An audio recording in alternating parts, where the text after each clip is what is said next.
I'm Molly here with Rose City RV of Michigan, and we are excited to be back. It's spring and we're finally enjoying this warm sunshine. So today we're going to take a look at this all-new Puma 229RB.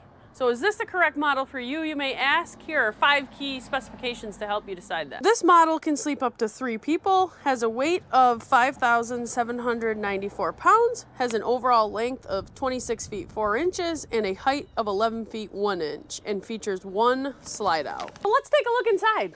Okay, so we're gonna start here in the rear of the coach. This is gonna be a rear bathroom floor plan. If you're familiar with the Rockwood 2606, that's going to be the same floor plan as this. Obviously different features and options, but this is that same setup and floor plan. Features a huge bathroom. So looking at the bathroom here, you've got that tri-slide shower and a roomy toilet area. I've mentioned a few times in the other videos, when manufacturers position the toilets to where it actually functions to where you sit on, that's a huge thing, and it's overlooked. If you notice, this toilet kind of aims this way, so when you're sitting down, your knees have plenty of space. Tons of space in here. This is not going to be as big as the Rockwood bathroom, but plenty big if you ask me. 2 cabinets here for storage, located right there. And we have our vanity here with some storage underneath. Not much, but a little. And then up on top, some more storage there, and they made that a little deeper. I do like that. One thing Puma does too that I like is they put the soap and toothbrush holders, toilet bowl or toilet paper holder already installed for you. So you're not deciding where that's gonna go. You're not deciding if you're gonna hit a stud when you drill through that paneling. That's already there. That's a nice feature. Just it saves that hour and a half of looking for the place to put that once you've already purchased. Next to the sink here, we have our GFCI outlet here, so that's where we're going to reset our breakers if our outside plugs or our kitchen plugs trip. 2 switches here, one for the fan, one for the light, and then we have this nice little motion sense light in there as well. So when you walk in here in the middle of the night, it kind of lights it up for you. Another one of those things they already add and is definitely into the stud is that towel hanger, so just a nice option there. Huge shower, like I mentioned, tri-slide door, plenty of room. This, you could extended stay in this floor plan all day long, in my opinion. You've got that additional space. One complaint we get with this floor plan, regardless of the brand, is the smaller kitchen. But one thing that Puma does that's cool is underneath of our theater seating here, we have this huge storage area. You could easily pop a couple totes in there and get you that kitchen storage that you wouldn't otherwise have. Now, next to the entry door here, before I get too far away from that, we also have a pantry / coat hanger. You can kind of make that whatever you want in there. Store your shoes, whatever. So again, those are features when you're extended staying. Closets, pantries, decent sized bathrooms, walk around beds, extra storage for the kitchen. Those are just good features for extended stay because you need places to put your shoes, to hang your coats, to put your bigger pots and pans that you wouldn't necessarily need for weekend camping. So that's my opinion about that, and I do feel Puma does a good job with their storage. Next to the door here, we also have our on-demand water heater control, and then we have our slide and awning features along with our monitor panel, and most of our switches are located there in a generalized location. Our converter is also conveniently located right next to the door. One thing, I've been doing this a long time, I hate when they put the converter past the slide out. And the reason I say that is if you do have an electrical failure, let's say you just blow a fuse. Now you have to figure out how to get through that trailer to get to that converter to change that fuse, when if it was just in a location that you could easily get to, you can do that. Now, that's not always an option for manufacturers, and people get all frustrated about that. You got to think, this is an RV, there's only so many places to put things, and so sometimes that doesn't work. I like the location of this. I'm glad that works out in this model. We have our entertainment here, our Bluetooth soundbar here, and our fireplace located here. Fireplace, I always just try to remind people, it's not designed to take the place of your furnace. Just fire that up to take the edge off. in the morning coolness or evening coolness, whatever that might be. But super nice, they look good, and they do kick some heat out, which is nice. Up here are hookups. These are pre-wired for Wi-Fi. That does not mean that they come with Wi-Fi. That's a common misconception for people. I know Wi-Fi is a difficult thing to understand for some people, but basically that's set up to have a port. If you take this cap off, there's a little port in there. King sells a router. You can get a chip from Verizon or AT&T, pop that in there and provide your own service. But you do need that router, and you do need the service chip to make that work. So this is not going to give you that wireless connection without that. Underneath of that, we have our cable and satellite hookups along with our TV booster located right there. 110 outlet, so you can power up that TV. HDMI cord is going to feed that IRV technology soundbar there. Like I mentioned, that has Bluetooth and can power off the TV. One complaint about the RV business right now from me, they've eliminated DVD players. And maybe that's just me because we live in a rural area where there's not a lot of service. You're seeing a lot of smart TVs, which is great. But if you live in an area like we do in northern Michigan, you can't really use it. So you want to make sure that you are bringing your own DVD player if you want that. I like to use DVDs when I'm camping because I never have service wherever I'm at. So one thing to keep in mind if you're new RV shopping, DVD players are not included anymore. Next to that, we have our kitchen area. Here we have our oven and cooktop, glass cooktop. They're doing that and everything now. Just gives you that countertop space when nothing's there. Also, they've put those thermocouples in there. So that way you won't just emit gas when you're bumped into the switch. Let's say you bump into that switch there. No, this one doesn't do it, but some of them will illuminate red. So that's a cool thing, but this one does not have that. It's got that little blue nightlight though. Above that, we have our range fan and light. Then we have our microwave, works like a regular microwave, not much you need to know there. Our kitchen cabinet space here, which I had mentioned, one of the bigger complaints about this is smaller kitchen space. You still get 3 ample sections here, and like I mentioned, underneath of that couch gives you a huge storage for kitchen supplies or whatever you want to put there. But to add to that space, we also get some space down here. They put a false wall in there because there's some plumbing. And then 3 drawers here, the top one being for utensils, obviously. And then this little front area. And it really, I don't love this because it doesn't really let you use much space. You put spices in there, there's not even enough lift for it to hold on to. So I don't like that. I kind of feel like that's wasted space. But it does have a light there as well. Just kind of under cabinet lit. I do like that. It's kind of a nice night light or hangout light. You don't want to have all the big ceiling lights on when you're hanging out. Just kind of gives you that floor illumination.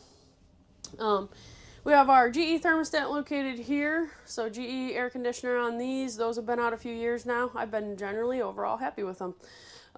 We haven't had a large amount of comebacks. A lot of times when you are looking at a new product like that, you will get a handful of them that come back with some sort of complaint. So I do like that. Obviously GE's been in the game a long time, so that's a plus. Your furnace thermostat also functions off of this. So your furnace is actually going to be located underneath the oven there. That's what that black grate is. So centrally located, which I like because it helps distribute that heat evenly. And this is what we call stick and tin build. You have aluminum exterior with 2x2 wood construction. That's a lot easier to heat. So like I said, extended stay camping, if that's what you're looking for, this is going to do that better in cold weather than per se an aluminum construction. Obviously aluminum's metal and it's cold. That 2x2 wood construction holds that heat really well. So I do like that part. But it is up to the manufacturer to get the insulation done right. Which can be hit and miss. I'm not going to lie about that, but I will say Puma's construction, fit and finish wise, and production has always been good. I've been happy with them. 10 years we've been selling Puma, and overall, I don't have hardly any complaints about them. And I am the one that gets to pick what we do and don't sell. We're still selling it. So as far as I'm concerned, that is a big testament. Now, we are Forest River exclusive also at Rose City RV. And the reason for that is, and I'm sure plenty of people have an issue with this, but whenever I've needed to get something done for the customer, they have always been there. Did I have to drag some feet and call a bunch of people to get things done? Sure. But at the end of the day, I'm getting them taken care of, and that's the biggest part for me. Happy customers turn into second-time customers, and we want people to be RVing as long as possible. Now, here's the bedroom area. You're going to have this big barn door slider, so it's nice and big here, helps keep this bedroom area feel open. This is what I would call a couples coach. We say it sleeps 3. You could sleep 3 here, but traditionally this is made for 2 people or 1 if that's what you want to do. You can see I can get around this bed comfortably. I can make the bed. That's a big comment you hear. I can't make the bed. One little trick I do with making the bed is I just pull the mattress right out, like even on mine, make that bed and then push that back up in there. So if you're not doing that now and you're struggling with it, try that. So we've got some outlets next to the bed. We have on each side, I like that they put these little cubbies here and they don't have this go straight down. So you're able to use that. CPAPs are a big thing now. That's why they also put power on each side. Obviously, we all have devices, but those sleep machines are a big thing. So you can power those up on each side, and they give you a little space to put those. Unlike the way they used to do it, where this went all the way down. So some hang space located in there. Some extra storage up in here on both sides, and it looks the same way. And then you've got some storage underneath of here as well. And again, if you were struggling with storage in the bedroom, put a couple totes in there and you can put tons more clothes in there. There's also a space in here to hook up an additional TV if that's what you're interested in. And to do that, it's right over there. That TV backer sticker is located there, but just a heads up, they don't always get those in the right place. So if you're adding an additional TV, make sure you are getting the backer. Otherwise, you'll be a sad person when you get to where you're going and your TV's on the ground. So, okay, so the opposite side of the kitchen, we went over that side. We will show you this refrigerator in the main slide. This is a open on each side refrigerator. We had a little kickback on these at first, but mostly just that customers didn't know what they were doing, and they have improved them. And the reason I say that is because they were not getting them shut. They go to reach on this side and that whole door comes off. Now they've made it so you have to position it kind of perfectly to get that door to come off. That's been an improvement. We get no complaints now. And you can get into that fridge from either side. Let's say you're loading it from the door side. Let's say you're cooking in the kitchen, you want to use this way. Just a cool feature that I really do like. And it gives you that nice big drawer slide on the freezer there. Next to that, we've got some additional kitchen storage here. So, like I said, again, people feel the kitchen is small in here. I do not feel that way, just because I've been around these a lot and I know that there's more here than what it looks like. And then next to that, we have our jackknife sofa. I think I might have called this a theater seating before, and I apologize. It's not technically a theater seating, but it does have that center console, but it will not recline, obviously, because it has storage underneath. You can turn this into a bed. That's where that third person can sleep. This is kind of short. I think these are 60 inches, so if you're going to sleep somebody there, they better be somewhat short. We also have some additional storage right here above the couch area. And then one thing that Puma does that I really appreciate, and a lot of companies miss the mark here, they put light switches. And I know that seems like a dumb thing, but when you're looking for the switch in the dark on the light and you can't find it, it's so much easier to just hit that switch. So I do like that. But that's gonna finish up on the inside. Let's go take a look at the outside and I can show you some other cool features. So starting in the rear here, we have our outside shower. This is one of the most underused components on an RV. I've been saying that for years. I use mine all the time. Having that outside hot water is absolutely awesome. So if you're not using this, try to find ways to incorporate it. You'd be surprised how useful that really is. Underneath of that, we have our switch for our power stabilizer jacks. Puma puts on the PSX 1s. These have improved greatly. I'm still a fan of the PSX 2s. Obviously, they're going to be more money, but these still do a wonderful job for what they are. A better job, in my opinion, than the manual stabilizers. Then we have our awning arm here. This awning goes the length of the coach. Another thing I usually try to point out, I really like that. This is what we call the campsite. So you are at your campsite on this side and you want as much of that awning to use as possible. That's how I look at it anyway. Black tank flush here. So that's another nice feature. I really like that they use the black tank flush. That's really a nice feature for helping your tank monitors function. A lot of people wonder about that. We got a couple videos out there for that, I believe. So check that out if you're wondering how to use that. Aluminum rims. So these are kind of dirty. I do apologize. It hasn't got a bath yet. It just came in. I just like the aluminum rims. They just look better, show better. And then our outside storage area. This can be optioned as a kitchen as well. We did not option it. It just adds to the cost of the trailer, but it is cool. And you can also throw a refrigerator in there on your own if that's what you're interested in.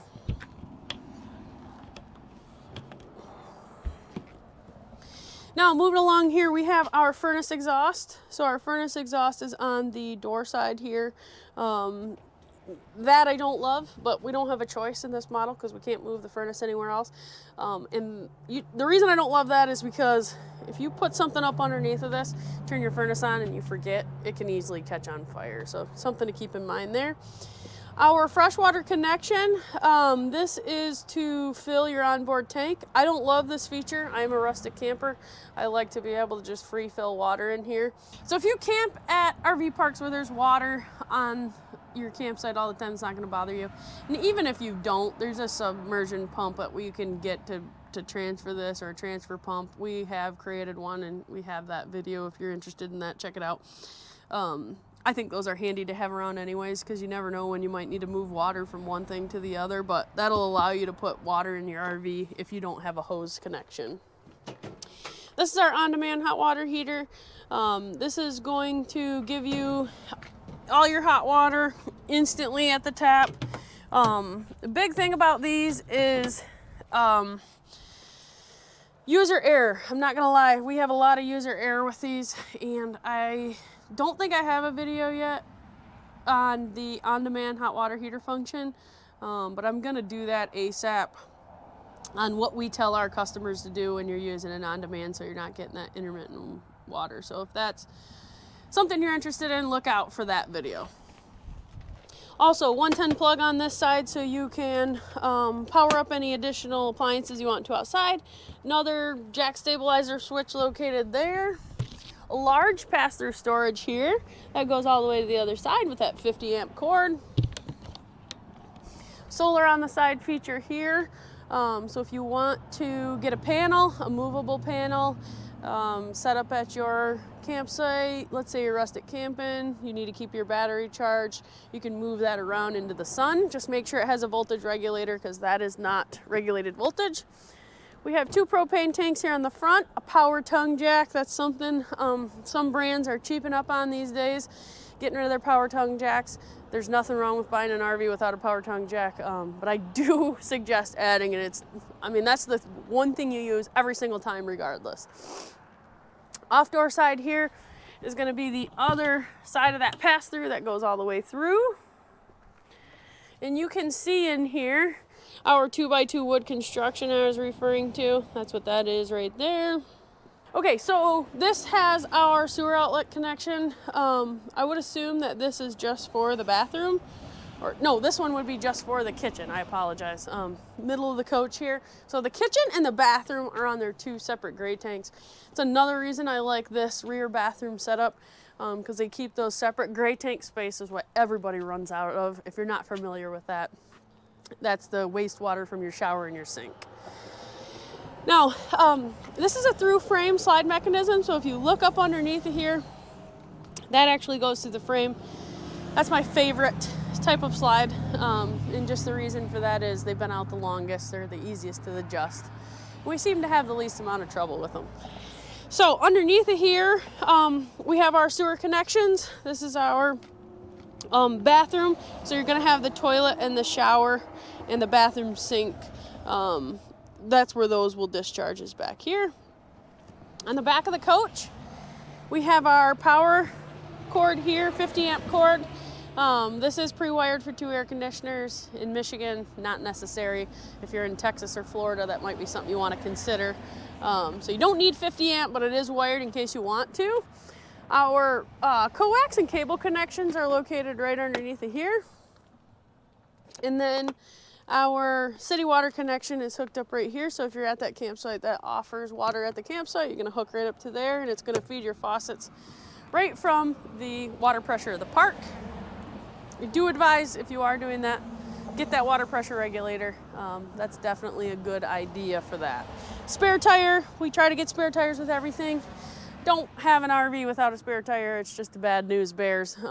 Everybody's seen somebody on the side of I-75 broke down. Make sure you have that spare tire.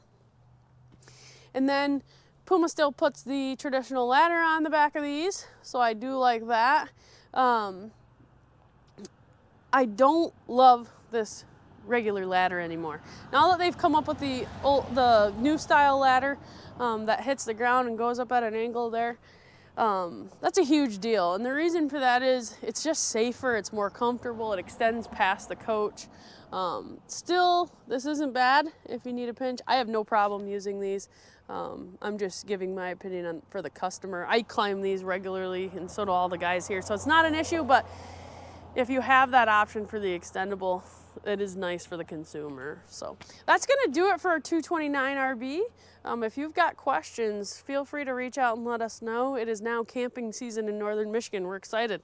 So let us know if you've got questions or concerns.